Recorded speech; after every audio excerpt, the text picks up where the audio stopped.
All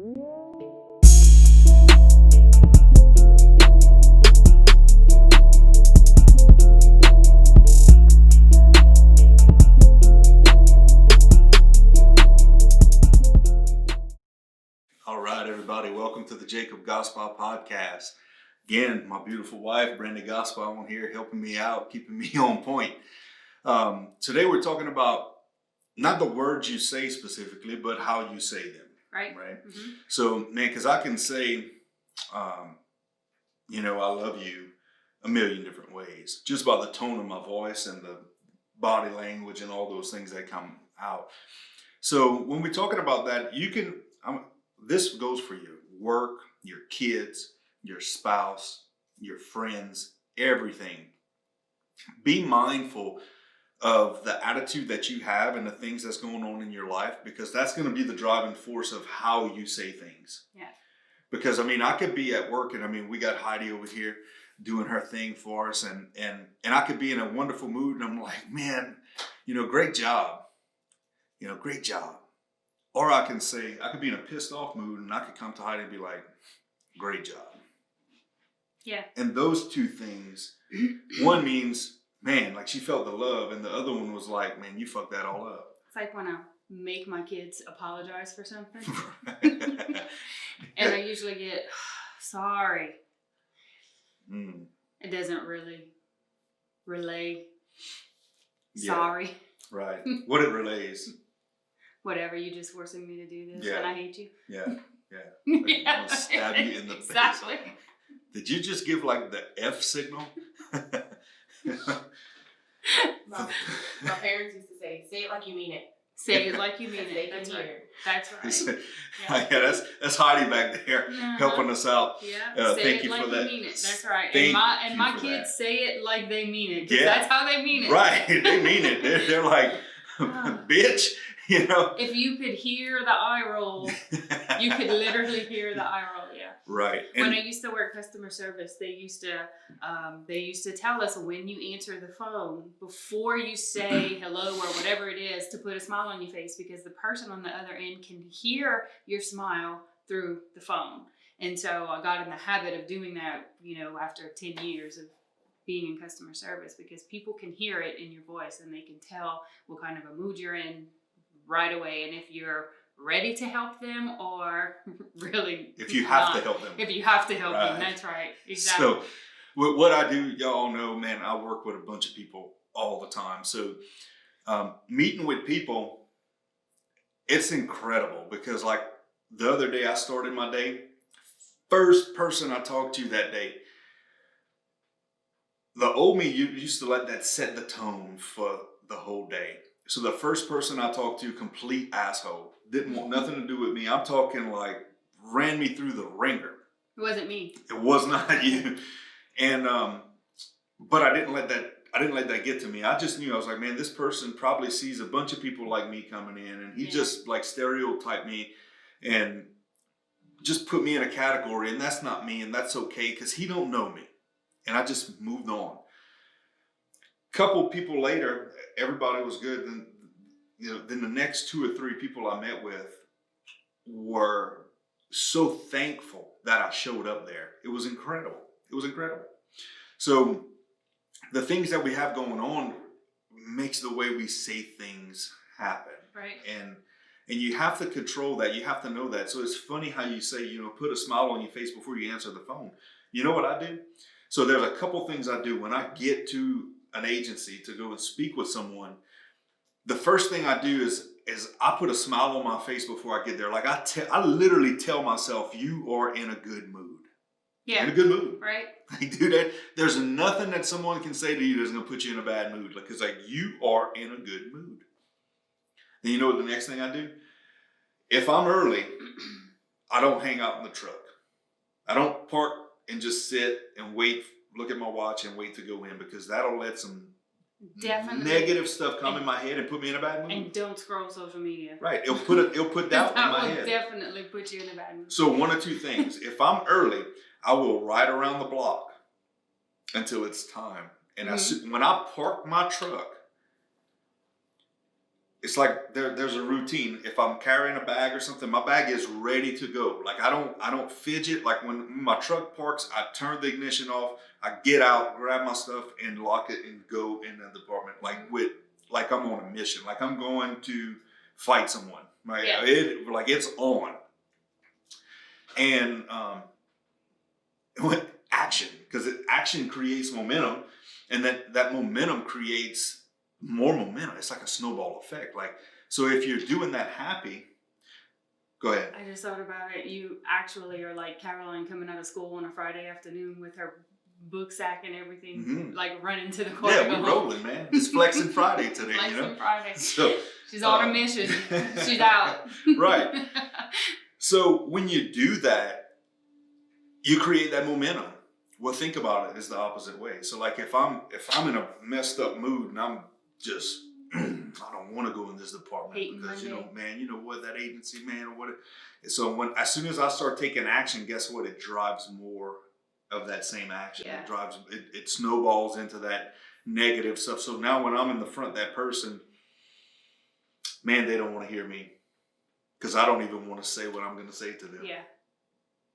But whenever I put myself in a good mood, everybody wants to be friends with me. I tell that to myself. Everybody likes me. Regardless of what you think of me, you love me. You know that. Yeah. You know that. So, and you just smiled right now watching this video. I know you did. Don't lie. So, and that's why, because like when I make myself on purpose get in a good mood, regardless of what's going on in my life, because if you watch one of our videos from the past, you know God's in control. Yep. So I'm not worried about anything. There's nothing you can do to hurt me. So I just let that momentum build. Then guess what? When I go in front of that person, I say the same words that I would say if I was in a bad mood. Yeah. But because I'm in an awesome mood, those words come out so much more loving, so much more meaningful, so much more, True. yeah, that you trust me. You trust me. Right. And Believable. yeah, it's 100% believable. Because what I'm saying is true either way. But when I come in there with an attitude, whether it be work or my wife or whatever, you know, when I'm sincere and I'm in a good mood, that works. Now, here's the thing. So, are we always in a good mood? No. So, how do you manage that? How do you manage that? Here's what I do. I try, doesn't always come across that way because sometimes I get mad. But if I'm in a terrible mood and she asks me what's wrong, I could be in the worst mood ever. I still try to tell her, you know, like, babe, you know, this, and this, and this is bothering me. And it's from a place of like humbleness and gratitude, even though I'm in a bad mood, that it leaves a space where she can fill me up. But if I come and she's like, what's wrong? And I'm like, fuck, everything's going wrong, blah, blah, blah. Well, then she don't even want to talk to me. So I think staying calm, when you're in a bad mood, staying calm and try to humble yourself and truly be grateful for you're just here and grateful for everything going on, the good and the bad. It creates that space of how I say things, okay? So if I'm humble, then I could come to you, even though I'm in a terrible mood, and I could ask you something or talk to you about something or whatever's going on in my life that would, the way I say it. This is the way I say it. Right. And you want to help me or you want to run away from me, depending on how I say it. Mm-hmm. You know? What's your thoughts on that? Like, how do you... How do I what?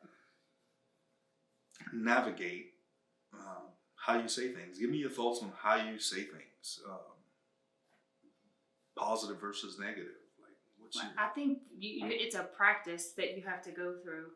You know what I'm saying? You have to sort of practice controlling how you say things.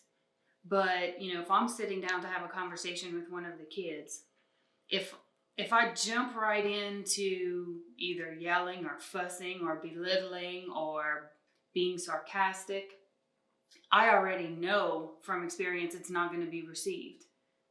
But if I sit down, if it's something serious, and I have a conversation with them and treat them with respect and talk to them in a loving way, I get a much better result. It's just how it is. Yeah. And I've learned that through experiences. And so you have to look at the end result. What is the end result that you're trying to achieve? Are you trying to make the other person feel like crap? Or are you trying to get a positive result? You're trying to make them better or help them or teach them or whatever it is. So you have to look at the end result and then proceed from there. Yeah. Because, you know, like, if any of y'all followed me for any amount of time, you know I wasn't always this guy.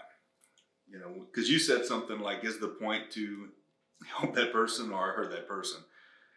I can really hurt people with my words. Yeah. You know, I was really good at it. And although I'm not that no more, and I never want to go back to that, because I was that, I can spot someone who's doing that really, really quick. And again, like, you know, I had an encounter a while back where, you know, this person was talking at people and specifically at people. And the way that this person was talking was so aggressive and so rough, like a, you know, I would compare it to like a drill sergeant. Mm-hmm. The drill sergeant doesn't care the past or anything about the platoon that's in front of him or the privates that are in front of him. The drill sergeant his only job there is to tear them down so they can build them up later. But in the real world, if you're not in the military, you can't operate like that. Right. Like, you have to know how to talk to people. So you have to talk, again, to people, with people, not at people. Because when you're talking at people, you do not want them to say anything back. Right. You want them to listen to you and that's period, it. and that's Yeah. it. There's no conversation. Right. But when you're talking to people, you have to have a conversation, which means I have to know you to a certain degree, right? I have to understand where she's at. Because if I want to help her, well, Brandy, here's how to be a mom.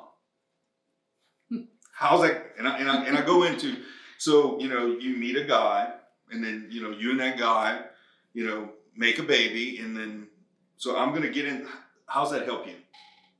It doesn't. Why? Because I already know that. How do you know that? Because I did it. Yeah? How many times? 3. 3. And so how many years have you been a mom? Almost 20. 20 years. So my point with that exercise was I didn't ask any questions to get to know where she's at so I can help her. I just continued on, like, here's how I'm going to help you. Without actually knowing what I need help with. Right. Yeah. I have no clue what she needs help with. Yeah. Like, really right now what you need help with is maybe, like, I don't know, how to, like, handle a 20-year-old moving out of the house. Right. You know what I mean? Like, okay, now we're getting somewhere. But me telling you how to make a baby, like, the dumbest thing ever. Well, it's just like with our kids, you know, when I sit down to have a conversation with my kids, regardless of what it is, whatever lesson I want them to learn, I have to look at the end result. I don't want to just talk at them and have them be obedient. I don't want obedient kids. I want healthy kids. Yeah. I want emotionally and mentally healthy kids. Right. I don't want a kid who's just going to sit there and listen. No, I want feedback. I want to be able to talk. I want to be able to have a conversation. Yeah. I don't want them to just be obedient. I want them to be healthy. Right. And there's a difference. Yeah. Well, and like this person that I was talking about being so aggressive, what this person did is the equivalent to what I'm about to explain with my kids. If my kids are in a group and they're cutting up and doing something stupid, regardless who's at fault, I'm fussing at all 3 of them. And they're all getting they're hearing the same thing out my mouth, and it's aggressive. Stop it. Yeah. And whatever other words. But then I may pull each kid aside and be like, oh, okay, listen, you're 20. So I know you weren't involved in that. But you understand, like, I had to say that, but like, just when this situation comes in, I talk to 20, I get my 13-year-old and I talk to her a little bit different way than I get my 7-year-old and I talk to her a different way. I don't keep the same tone with all 3 kids individual. Yeah, you don't talk to an adult the same way you would. Right. And like this person did that, you know, and it was like, I was in a group of people who were inexperienced and experienced, and they had some that was more experienced. And this person's talking to everybody like the same. well, we're in the group, rightfully so. You know, we should be talked to the same. But then after that, you know, you got to kind of cool those jets and be like, okay, who am I actually speaking to, and how can I actually help them? So be mindful of that. Know that the way you say things are gonna make all the difference in the outcome that you're trying to create. Yeah, Right? for sure. Anything else? Nope, I think that's it. We're gonna bring this up again because this is important. Yeah, you'll sure. see this I'm topic reoccur time and time again. Anyway, we love each and every one of you. Thank you for watching the Jacob Gospel Podcast. Subscribe to us on social media, on YouTube. Dang it, I'll get it. And hit the notification bell, like Caroline says, and like us on social media. Make sure that you share us, share this video, and share the podcast with everybody that you know, and make sure that it's helpful and spreading the word for that. We appreciate you for doing that. And we're on all kind of podcast platforms now. I don't remember all the names of them, so just Google us and you'll find us there. Thank you, Brandy, for being on here and keeping me in line. And this concludes the Jacob Gospel Podcast.